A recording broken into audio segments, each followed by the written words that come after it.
From Salesforce, you can generate documents with OpenText Exstream PowerDocs Word. Let's take a look how this is done using a contract as an example.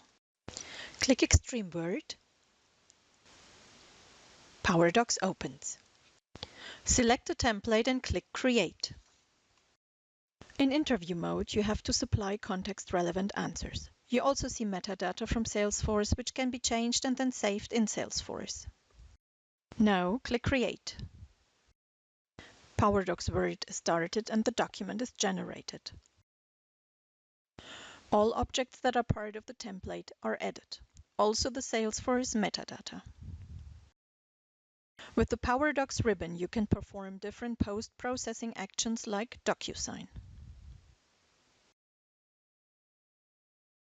To save this document as a PDF in your Salesforce Workspace, click Save in Workspace. Microsoft Word closes and you are returned to your browser window. Here, click Back to return to Salesforce.